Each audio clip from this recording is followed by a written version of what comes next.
રાજકોટમાં Oscar frame Talaviya પરિવારનું સોનું ગાયબ થવાનો ભેદ ઉકેલાયો છે। આ સમગ્ર મામલે ક્રાઇમ બ્રાન્ચના ડીસીપી પાર્થરાજસિંહ ગોહિલે નિવેદન આપ્યું છે। ડિસ્ટ્રિક્ટ બેંકના લોકરમાંથી 1.25 કિલો સોનું અને 3 કિલોથી વધુ ચાંદીના દાગીનાની ચોરીની ફરિયાદ ડિવિઝન પોલીસ ખાતે નોંધાઈ હતી। ફરિયાદી જય તળાવિયા 6 તારીખના રોજ પોતાના લોકરની તપાસ કરતા ત્યાં કોઈપણ પ્રકારના દાગીના ન હોવાનું માલુમ પડ્યું હતું। બેંકના જ કર્મચારીની આ ચોરીમાં ભૂમિકા હોવાનું પ્રાથમિક અનુમાન હતું। આથી સીસીટીવી આધારિત તપાસ હાથ ધરવામાં આવી હતી। બેંકના જ કર્મચારી અશોક કોટક દ્વારા ચોરી કરવામાં આવી હોય તેવું સામે આવ્યું હતું। તેના દ્વારા 25 તારીખના રોજ સોનું અને ચાંદી અન્ય લોકરમાં રાખવામાં આવ્યું હતું। 24 એપ્રિલના રોજ ફરિયાદી દ્વારા લોકર ખુલ્લું રહી ગયું અને અશોક કોટક બેંકમાં લોકર ગાર્ડ તરીકે કામ કરે છે અને તેના ધ્યાનમાં આવ્યું હતું। અશોક કોટક માથે મોટું દેવું થઈ ગયું હતું અને આ સોનાનો ઉપયોગ દેવું ભરવા માટે કરવાનો હતો। સોના અને ચાંદીના દાગીના પણ જાતે ઓગાળી અને પોતાની પાસે રાખ્યા હતા।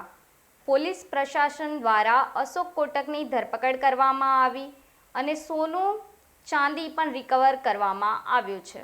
રાજકોટ શહેરની અંદર ડિસ્ટ્રિક્ટ બેંકના લોકરમાંથી આશરે 1.25 કિલો સોનું અને 3 કિલોથી વધારે ચાંદીની ચોરીનું એક ફરિયાદ જે છે એ ડિવિઝન પોલીસ સ્ટેશન ખાતે દાખલ થયેલી।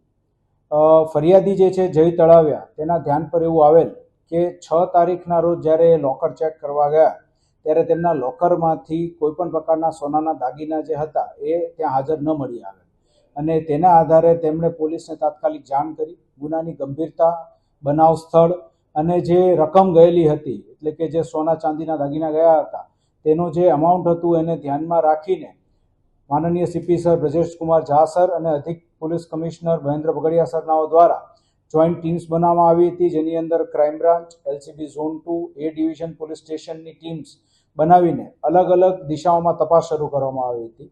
સૌપ્રથમ જે છે એ ફરિયાદી દ્વારા જે રજૂઆત કરવામાં આવી એને પરિપ્રેક્ષ્યને ધ્યાનમાં રાખીને લોકરમાંથી ચોરી કઈ રીતે શક્ય બને એ બાબતે અને વિવિધ જે શક્યતાઓ હતી એની ચકાસણી કરવામાં આવી અને એ શક્યતાઓની ચકાસણી કર્યા બાદ જે બેંકના જ કોઈ કર્મચારીની આમાં સંડોવણી હોવાનું બહુ જ સ્ટ્રોંગ ચાન્સીસ હતા તેને ધ્યાનમાં રાખીને સીસીટીવી ફૂટેજ અને અન્ય ટેકનિકલ એનાલિસિસ આ જોઈન્ટ ટીમ દ્વારા શરૂ કરવામાં આવ્યું। તેના આધારે એવું ધ્યાન પર આવ્યું કે બેંકમાં કામ કરતા કર્મચારી અશોકભાઈ કોટક દ્વારા જ તે 25 તારીખના રોજ આ જે લોકર છે કે જેમાંથી આ મુદ્દામાલ ગયેલ છે તેમાંથી આ મુદ્દામાલની ચોરી કરવામાં આવી હતી અને ત્યારબાદ તેને અન્ય લોકરની અંદર સંતાડીને રાખી દીધેલ હતો। આ માહિતી મળ્યા બાદ તાત્કાલિક ટીમ્સ દ્વારા જે મુદ્દામાલ રિકવર કરવાની કામગીરી હાથ ધરવામાં આવી છે। આરોપી જે છે તેની ધરપકડ કરવામાં આવી છે અને આગળ જે છે એ કાયદેસરની કાર્યવાહી માટે એ ડિવિઝનને સોંપવા તજવીજ કરવામાં આવી છે। હાલ આપણી પાસે જે ફરિયાદ આવી છે તે મુજબ લોકરની અંદરથી 1.25 કિલો સોનું અને આશરે 3 કિલો જેટલી ચાંદી હતી। હાલ જે તપાસ જે કરી છે એમાં એવું આવે છે કે આ જે લોકર હતું એ છેલ્લે 24 એપ્રિલના રોજ જ્યારે એક્સેસ થયું એ દિવસે આ ફરિયાદી દ્વારા પ્રોપર બંધ ન કરવામાં આવતા થોડું ખુલ્લું રહી ગયેલું હતું અને તેમના દ્વારા આ ખુલ્લું રહી ગયા બાદ ચકાસણી ન કરતા આ જે બેંકનો કર્મચારી જે પોતે લોકર ગાર્ડ તરીકે કામ કરે છે તેના ધ્યાન પર આવ્યું અને પછી તેણે તેમાંથી ચોરી કરી હતી। હાલ તે એકલાએ જ તે આ કર્યું હતું, તેની ઉપર ખૂબ જ મોટું દેવું થઈ ગયેલું હતું અને તેના માટે થઈને એણે આ ચોરી કરી હતી અને ચોરી કર્યા બાદ પછી એ આગળ દેવું ભરવાની આખી તજવીજમાં પડેલ હતો। હાલ જે છે એવી છે કે એને જે આ સોના ચાંદીના જે દાગીના જે હતા અને જે બીજું સામાન જે ચાંદીનો અલગ અલગ વસ્તુઓ હતી તો એને ઓગાળી નાખ્યું હતું અને પછી ત્યારબાદ એને સાચવી મૂક્યું।